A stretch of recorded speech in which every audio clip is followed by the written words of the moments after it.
Hola, ¿cómo están amigos, amigas, amigues? Bienvenidos a las charlas informales que estamos dando para acompañar este proceso de cuarentenas, de coronavirus. Una vez vencido el coronavirus, recordamos en Chile, una vez votada la corona, a votar al rey.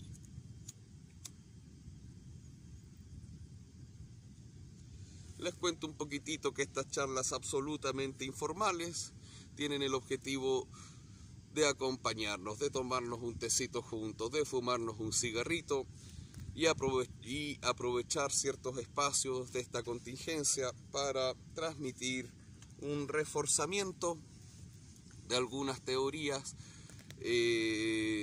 para el mundo de biodanza y para quien le interese. Es ya como el tercer experimento que hacemos. El primero fue por Instagram, salió terrible.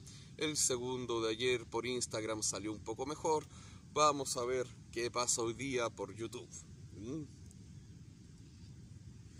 Vamos a hablar del mismo tema que hablamos ayer en Instagram, por si alguien ya lo escuchó, pero por mi ignorancia en Instagram se perdió la historia. Entonces la voy a dejar grabada esta teoría un poquitito en YouTube por si a alguien le sirve. El tema que vamos a hablar es de un poco de aspectos míticos, particularmente de mitología griega.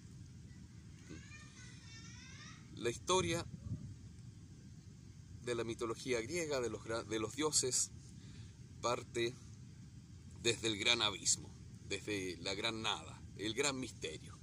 Desde ese gran misterio nacen los primeros dioses primigenios. Estos dioses primigenios son dioses del caos. Todas las religiones tienen un diálogo constante entre el caos que genera la búsqueda de la armonía. En la religión griega es igual. Los primeros dioses que nacen son dioses del caos. El modelo teórico de biodanza también, después de condiciones para la vida, el caos. ¿Ven? Nuestro viaje, nuestra anabasis comienza en el caos también, en el modelo teórico de biodanza. Bueno, el universo parte en un gran estallido, un gran caos que se va organizando y buscando nuevas formas en base a atractores, a principios de atracción. El caos, en la mitología griega, el caos. Porque el caos es parte de la vida. El caos, si no lo vives, lo padeces. Chile está viviendo ahora en este instante un estallido social latente que se redujo un poco con esto de las cuarentenas, pero todo el mundo sabe que va a volver porque Chile está asumiendo su caos. Y el caos es el origen de nuevas formas. Entonces, nuestros dioses primigenios son dioses del caos. No tienen forma, no están dibujados en la antigua Grecia. Los dibujos que hay por ahí, quizás de Gea, son muy posteriores. Son dioses que no tienen ni forma. Dioses del caos, los primeros en nacer particularmente son Caos. Así se llamaba el dios Caos mismos. Tifón.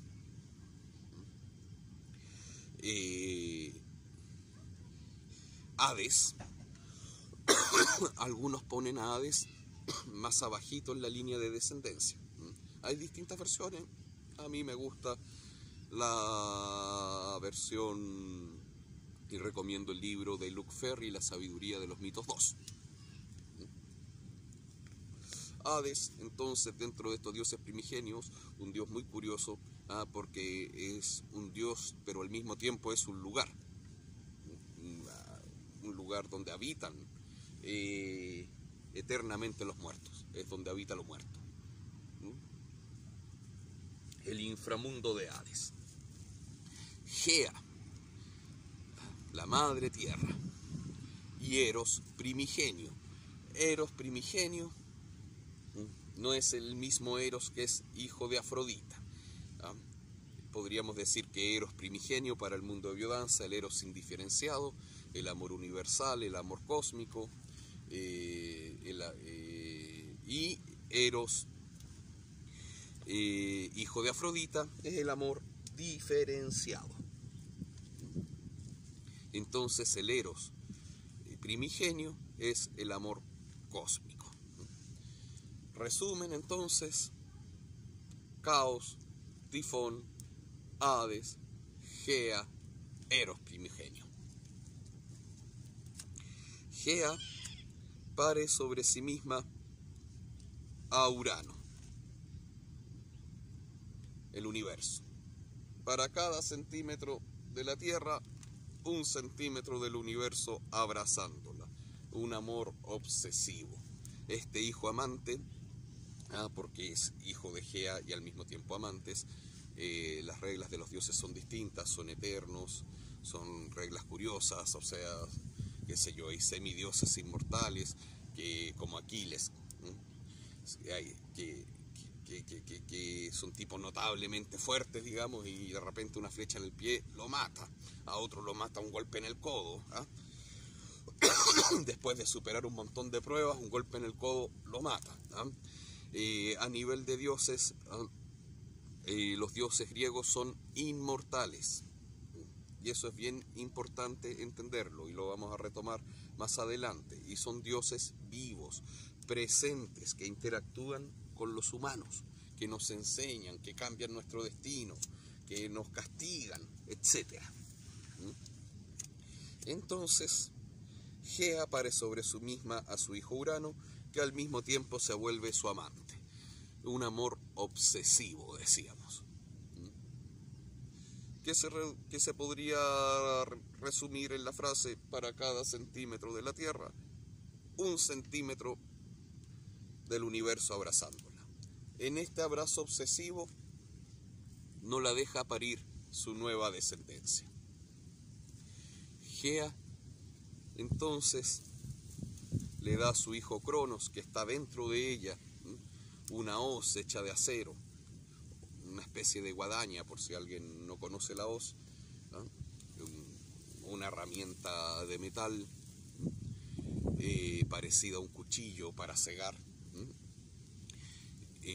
Entonces le pasa una hoz, Cronos sale de la tierra, le corta los testículos a Urano, se separa tierra-cielo, cae el semen de Urano en el mar y nace Afrodita. Y el nuevo regente universal es Cronos. Cronos, que se come a sus hijos, el tiempo lineal, el tiempo cronológico, el ermitaño, el límite, el que invita a meditar sobre la propia existencia. La vida tiene un límite, y como tiene un límite, tiene un Cronos, tiene un tiempo, ¿qué voy a hacer de mi vida?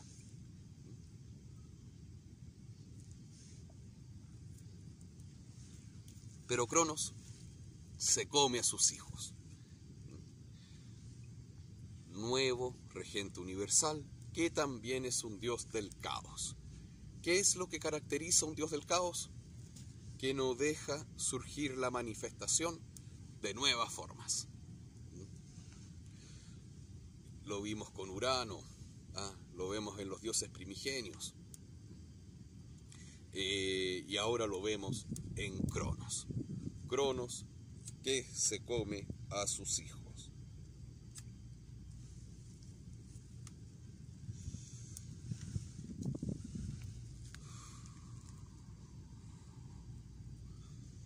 Entonces Gea, que siempre protege su descendencia, la abuela Gea, la más antigua de los ancestros, le pasaba a sus hijos a Cronos envueltos en un pañal, él se los comía, pero les recuerdo que los dioses son inmortales. Entonces cuando Cronos se come a sus hijos, no es que se mueran. Es más, a veces este concepto de la inmortalidad es súper importante en la mitología griega, porque por ejemplo Zeus, para hacerse regente universal más adelante, le pide a su esposa Tetis que se transforme en agua y se la toma, porque ella era la más inteligente de los dioses. Entonces, realmente, cuando hablan de Zeus como un dios patriarcal, a mí me complica un poco, porque el primer rol de Zeus es ser el guardián de la armonía cósmica, sí es castigador, etcétera, pero por cuidar la armonía cósmica, y dentro de sí tiene un componente yin fuertísimo con el que mira el mundo. En definitiva, un dios regente tiene que ser yin y yang.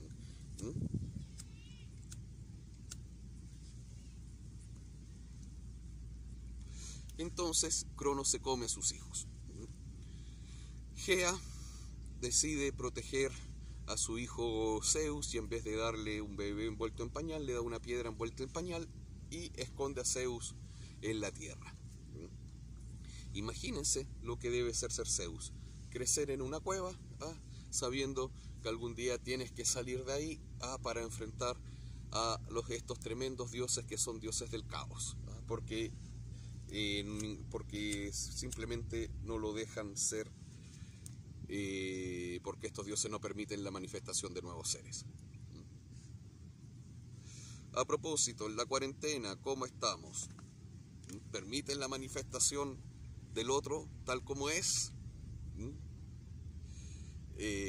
Vamos a seguir hablando de ese tema más adelante. Entonces, Zeus, una vez que crece, toma el gran desafío de ir a enfrentar a Cronos. Junto con Gea le dan un purgante a Cronos, con el cual vomita un montón de descendientes y ancestros, y parte lo que se conoce como la guerra de titanes o la guerra olímpica.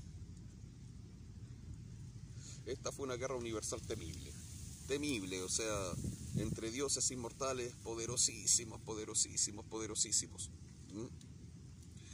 Se tiraban planetas enteros encima, montañas, etc. Es una guerra que fue tan fuerte en la historia del universo que hasta el día de hoy ocupamos palabras que vienen de esa guerra, como por ejemplo la palabra pánico o el grito de Pan. El bando de los olímpicos estaba siendo vencido por los titanes. En esto Pan tira un grito tan primitivo, instintivo, tan animal, tan profundo, un grito de pánico, que los titanes salen arrancando, y la palabra pánico viene de ese grito. Entonces, es una guerra temible. Dioses poderosísimos, Tifón lucha con Zeus. En ese instante Zeus era dueño del tridente, después se lo da Poseidón, del rayo del trueno, que los había recibido de los cíclopes. Luchando con Poseidón con estas tres tremendas armas, más su propia fuerza, Zeus pierde. Tifón le quita los tendones para inmovilizarlo, porque esa era en definitiva la manera de vencer al otro. Había que anularlo, no podías matarlo, son dioses inmortales. Pero Hermes, el dios ladrón, el dios del viento, el patrono de la palabra, de la filosofía, el dios ladrón, el patrono de los ladrones, el que sostiene la música de Apolo. El viento sostiene la música. El de los rumores del viento, el del canto del viento, Hermes, el maravilloso Hermes, que nace y lo primero que hace es robar, siendo bebé, una oveja de Apolo. Apolo, dios del oráculo, de la adivinación, de la armonía, del equilibrio. Al ser dios del oráculo, va donde Hermes, que es un bebé, y le pregunta: oye, tú me robaste mi oveja. Perdón, tú me robaste mi cabra. Hermes le miente, le dice que no, pero siendo un bebé lo hace de una manera tan maravillosa que Apolo, en vez de castigarlo, va a presentarlo a los dioses olímpicos. El mensajero de los dioses, Hermes, el mediador. Entonces,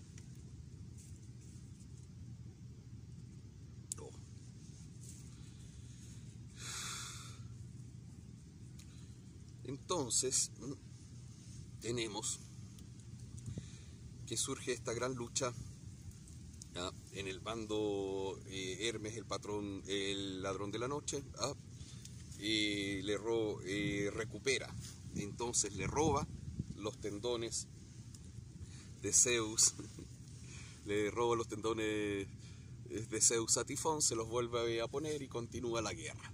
O sea, son guerras temibles.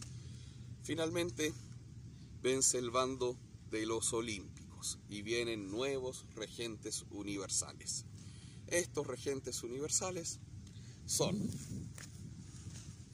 Poseidón en los mares. Cada uno es regente en su mundo y no tiene injerencia sobre el otro. Poseidón los mares, los terremotos. Comparte también algunos ríos y lagos, junto con otros dioses. Pero él es los mares y los terremotos. Aguas claras, aguas oscuras, aguas vivas, aguas muertas, aguas misteriosas. El mar da muchísimos derechos. Puedes sentarte en la orilla y descansar. Puedes ver el horizonte, puedes mojarte los pies, puedes nadar en las profundidades, puedes navegar sobre el mar, puede ser tormentas, puede ser tsunami, puede ser remolino, puede ser intensidad, pueden ser aguas oscuras, puede ser grandes misterios. Poseidón, el universo, ese mundo emocional infinito, que es un universo en sí mismo.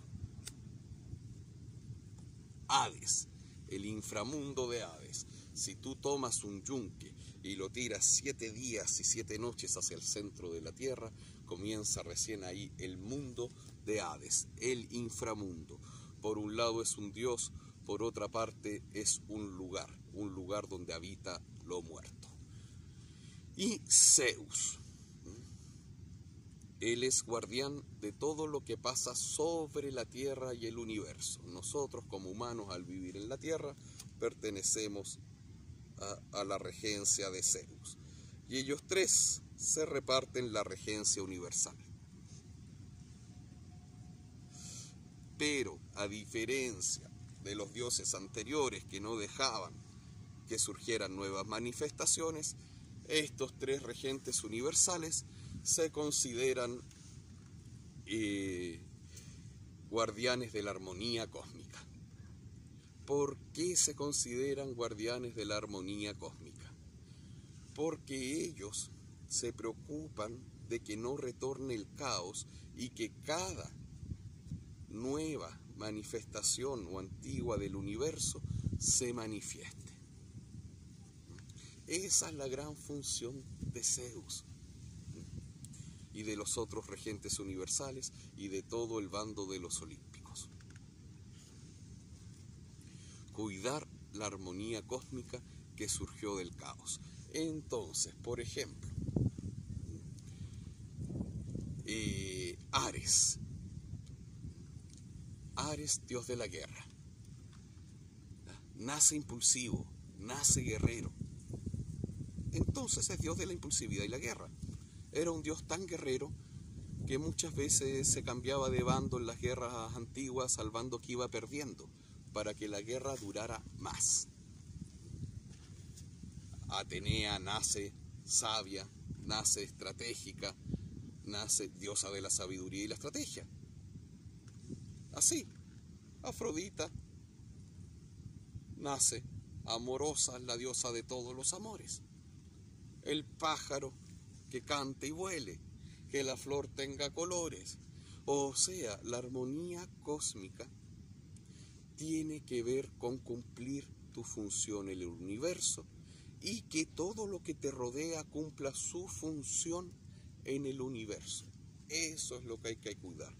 ¿Y cuál es la función? La función nos la enseña, por ejemplo, Ulises, el hombre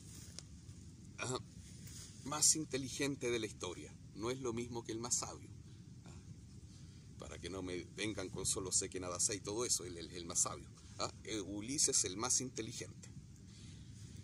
Y muchas veces la inteligencia permite el relativismo ético, si no está ligada a la afectividad, a la trascendencia, etc.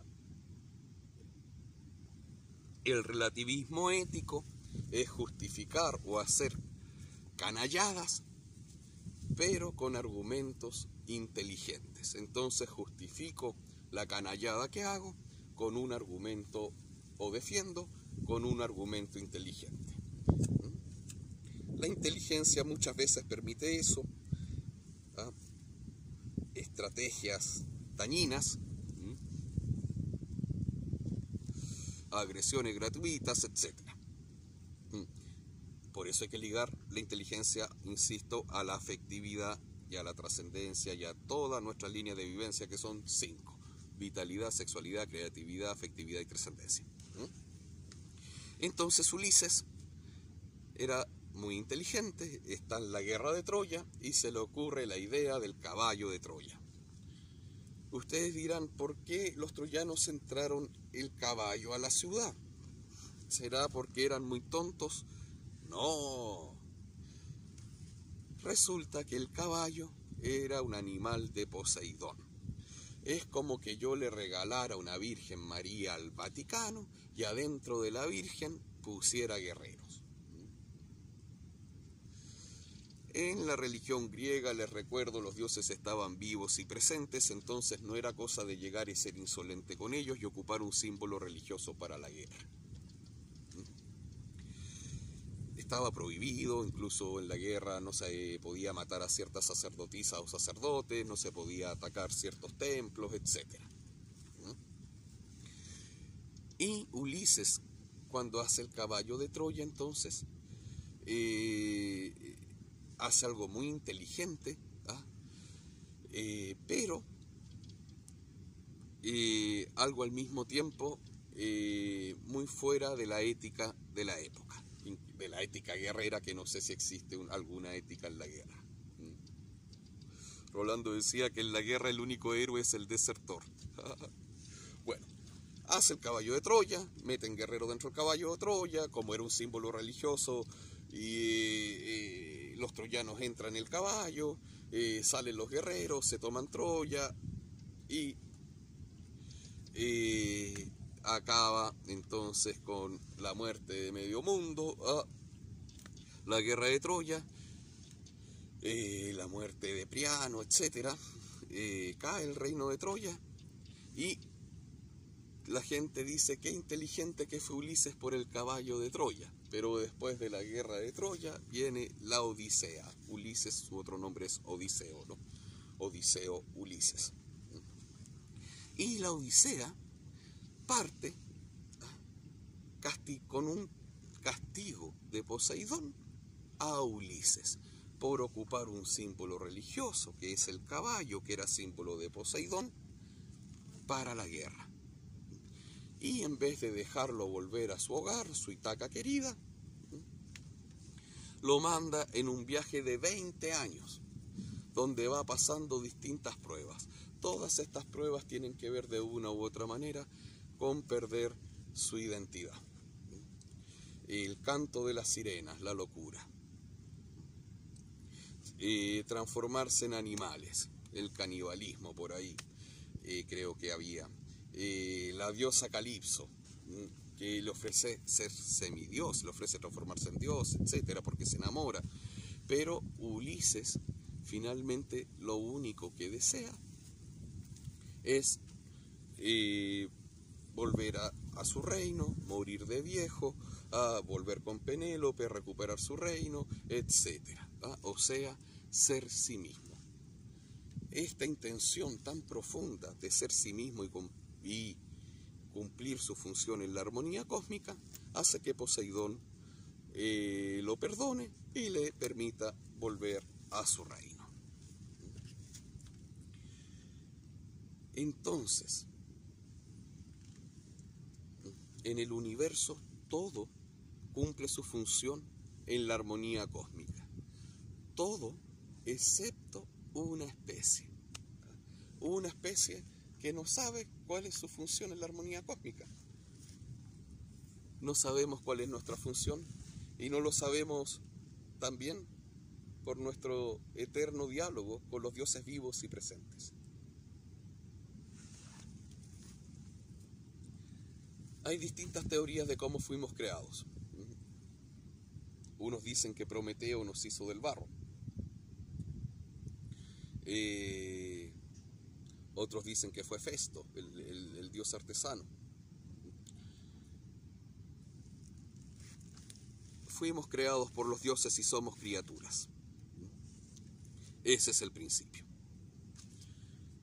Cuando estaban repartiendo los dones, que los repartía el hermano de Prometeo, que pensaba lento, esa era su característica, ¿verdad? De hecho, su nombre se traduce el que piensa lento. Zeus le da la misión de repartir los dones y la naturaleza. Entonces, por ejemplo, el tigre, grandes garras, fuerza, agilidad. El conejo, no va a tener grandes garras, no va a tener grandes dientes, pero va a ser muy rápido, va a ser muy ágil, va a poder esconderse en lugares muy inaccesibles y se va a multiplicar muchísimo, así, etc. Y va equilibrando la naturaleza lentamente. Y Prometeo lo fue a ver un día y ve al humano, que lo ve sin grandes pieles, lo ve débil, sin grandes garras, lo ve lento, y le pregunta al hermano: oye, ¿qué le vas a dar a esta especie? Y el hermano decía: no sé, lo estoy pensando. Prometeo, en un acto de impulsividad, Prometeo, el portador del fuego, entonces nos da un cerebro, el conocimiento, el árbol del conocimiento. Este conocimiento nos hace muy distinta esta capacidad de conciencia al resto de la especie. Y segundo, una vez que estamos acá en la Tierra, Prometeo, porque Zeus decide no darnos ningún don más en vista de lo que hizo Prometeo, Prometeo acá nos ve con frío, nos ve débiles, etc. Se compadece de nuestra especie y nos regala el fuego. Prometeo, el portador del fuego, el portador de la luz. Esa es la traducción de su nombre. Hay otro portador de la luz en otras religiones, por ejemplo, Lucifer. Entonces, Prometeo nos da el conocimiento nuevamente del fuego, una especie de capacidad de dominar la naturaleza que solo tenían los dioses. Es considerado tan grave lo que hace Prometeo por Zeus, que Zeus lo condena a la eternidad, amarrado a una roca, encadenado. De día viene un cuervo que le come el hígado y de noche se le reconstituye. Les recuerdo que los dioses son inmortales. Entonces Zeus lo castiga de manera temible por darnos de dos maneras diferentes el conocimiento. Nos da el cerebro y nos da el fuego. Porque estos dos elementos permiten que esta sea la única especie que puede olvidar que es una criatura. Y no solo eso, cometer desmesuras tales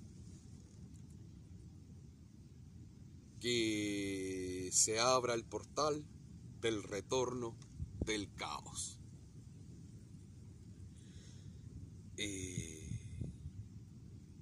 Romper una especie que es capaz de romper su función en la armonía cósmica, o es capaz de no permitir la expresión, la función de otras manifestaciones de la armonía cósmica.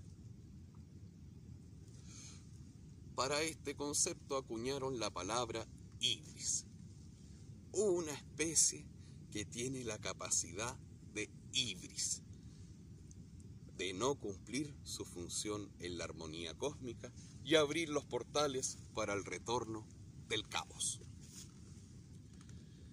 Algunos ejemplos de ibris: Sísifo, papá de Ulises, tan inteligente como Ulises, pero más travieso, ve que el Tánatos, la muerte, viene a buscarlo.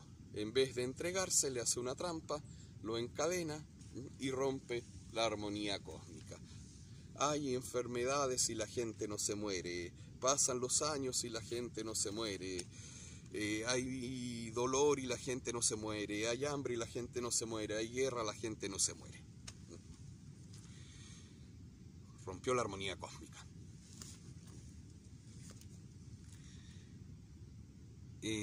Ares, dios de la guerra, que le impactaba mucho esto que hizo Sísifo, empieza entonces a buscar al Tánatos y lo libera.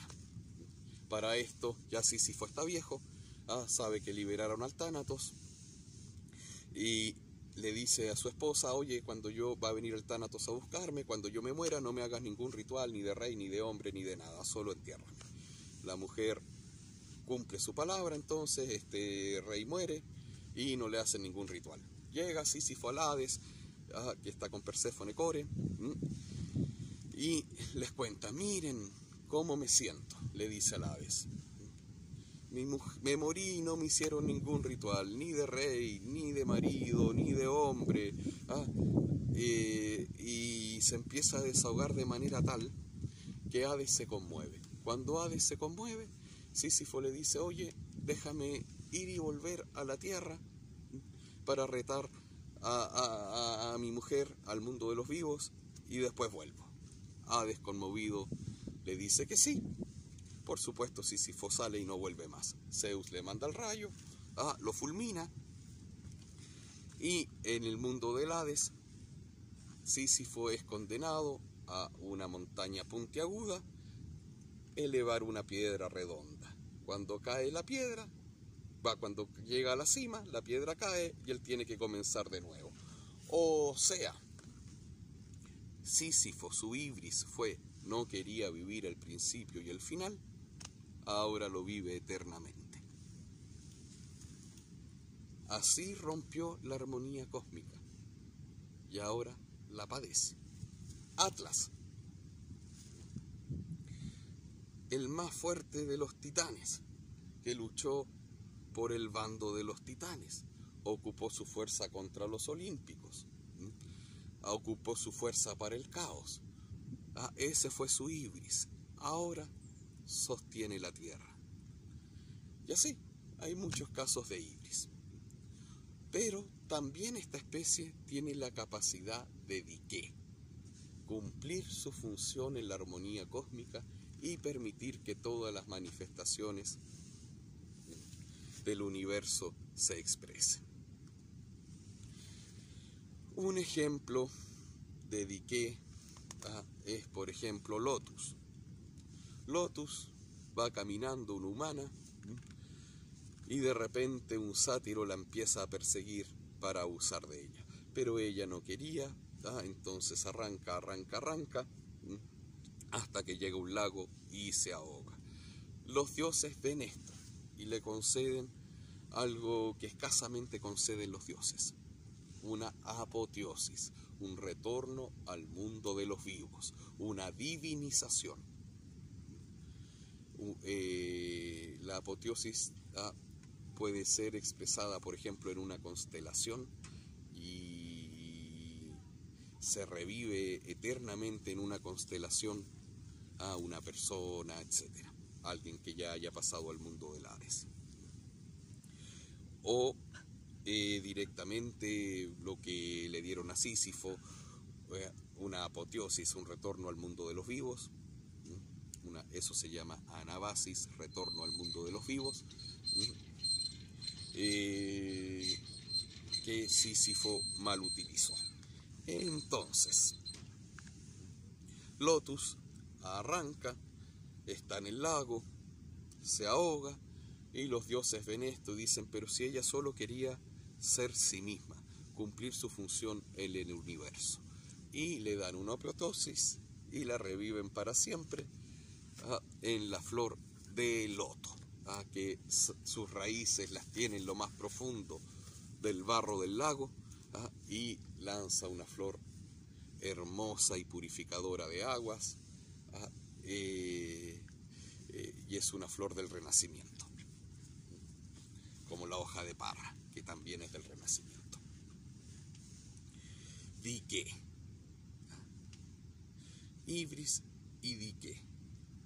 Ahora, en la cuarentena, en la convivencia, espero que no haya ya muchos eliminados por convivencia. Espero que nos cuidemos, ¿no? Ibris y dique. Ahora, las cosas, la gente, las personas, todos estamos resensibles. Entonces tenemos que extremar los cuidados. ¿Por qué es importante para nosotros esto de los dioses? Porque los seres humanos vivimos en símbolos, en arquetipos, en imágenes que habitan dentro de nosotros y viven a través de nosotros y nosotros vivimos a través de ellas. Por ejemplo, conozco una amiga que está atrapada en un castillo esperando que venga a rescatarla un príncipe azul. Pero en la entrada del castillo hay un dragón, sus miedos, que matan cuanto príncipe azul vaya a intentar rescatarla. Ven, tengo una amiga que vive ese cuento y tiene que comprender muchas cosas. Que no necesita un príncipe azul que la rescate, que no está atrapada en un castillo, que tiene que abrazar y regalonear al dragón, etcétera, etcétera. Tengo un amigo que le fueron infiel y se puso una máscara de hierro, se volvió inexpresivo, se encarceló y solo quiere salir de ahí para vengarse. El hombre de la máscara de hierro, le dice. Él vive esas imágenes. Mira, tanto que tiene que crecer, tanto que tiene que aprender. Tiene que dejar de vivir esas historias. Así como conozco gente que vive esas historias, estos dioses, estas energías también las vivimos. O no las vivimos y las tenemos reprimidas y es importante conectar con ellas. Si tienes un amor tóxico, es importante conectar con Ares para poner límite. Quieres encontrar un amor, es importante conectar con Afrodita, etcétera. Pero lo importante de todo esto es buscar la armonía cósmica. Pero la armonía cósmica, como vemos, surge del caos. Es un diálogo entre el caos generador de la búsqueda de la armonía. Por eso no hay que temerle al caos, porque es solo un inicio de una nueva forma. Hay que entregarse, verlo, vivirlo, para desde ahí poder encontrar una nueva forma. Para ir cerrando esta charla, Gea, la más antigua de los dioses, siempre protegió a su descendencia. A ella no le vienen con historias de que su descendencia sea armónica, sea caótica. Ella simplemente protege a su descendencia. Por ejemplo, protege a Dionisio, este dios del renacimiento, su primera virtud, el renacimiento. De hecho, Dionisio significa el nacido 2 veces, aunque nació 3 veces. Así de renacimiento. Es la capacidad de renacer. Si tú renaces 2, puedes renacer 1000. Por eso nace 3 veces, pero se llama el nacido 2 veces. Su primera cualidad, el renacimiento, la primavera, su símbolo es la hoja de parra, el macho cabrío, el ditirambo satírico, lo orgiástico, lo primitivo, el sacrificio. Dionisio es el dios que hace, semidios de hecho, porque es hijo de humana con Dios, es un semidios, pero es el que hace sagrado lo profano. De hecho, mucha gente no se da cuenta que Dionisio es semidios porque ocupa un espacio en el Olimpo, es el único semidios que ocupa un espacio en el Olimpo. Porque él hace de lo profano algo sagrado, es la integración de lo sagrado con lo profano, lo primitivo, el instinto.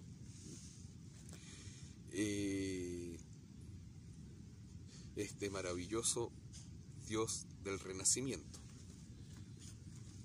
su elemento es el vino, su animal la hoja de parra, Otro dios del renacimiento es Cristo, su elemento también es el vino, por lo mismo, por la hoja de parra, que está muerta en invierno y renace en primavera de manera espectacular, pero en invierno parece una rama seca.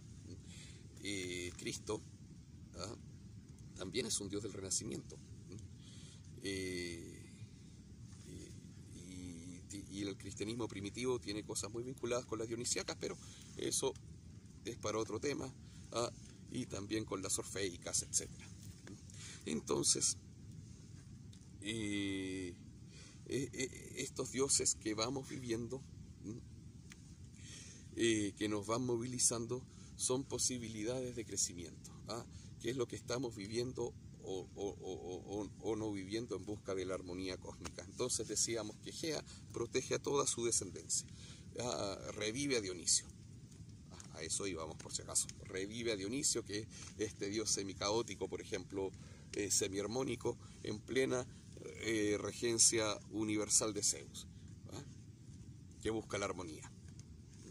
Porque Gea protege sus descendientes, porque Gea es la ancestra más antigua, es la única quizás que comprende en su profundidad que en la armonía plena todas las cosas están donde tienen que estar. Por ende, no hay movimiento, por ende, no hay tiempo, por ende, no hay universo. Gea nos enseña, entre otras muchas cosas, que el caos es el generador de la búsqueda de la armonía. Todas las religiones primigenias, todas las religiones son ese diálogo. La búsqueda, la eterna búsqueda de la armonía cósmica que surge del caos. Cerramos esta charla absolutamente informal por mientras duren estos procesos, con esta idea. Cuide la armonía cósmica, cuide su cuerpo, cuide su familia, permita la manifestación de todo lo que va emergiendo, y recuerde el principio de biodanza. En el caos, que hay que vivirlo, ya lo comentamos, en el caos, al igual, el universo nace en un estallido caótico, pero hay atractores, principio de atracción, que permite el desarrollo de nuevas formas. El hidrógeno se atrae con el hidrógeno, forma el helio y parte todo un camino por atractores, principio de atracción. En biodanza creemos que en el caos existencial el atractor es el amor. Entonces, estamos viviendo el caos, entremos en el caos, porque este caos, cualquier caos, el estallido social, el que tengamos dentro de nosotros, la pandemia, etc., el caos es el origen de una nueva forma, pero la nueva forma que buscamos, el atractor es el amor. Nos vemos. Vamos a seguir haciendo estas charlas a la pasadita para acompañar este proceso. Y les recuerdo, cuando pase el coronavirus y caiga la corona, por lo menos en Chile tenemos que votar al rey. No lo olvide. Abracitos virtuales para todos. Cuídese, regalonéese, busque cosas que hagan bien en internet. Ya dése el tiempo de cuidarse, de hacerse comidas ricas, de estar tranquilos, de poner buena musiquita. Y les dejo una tarea por mientras. Busque 15 canciones que le hagan bien, y haga un playlist con ellas. Abrazos para todos. Nos vemos en la próxima charla informal.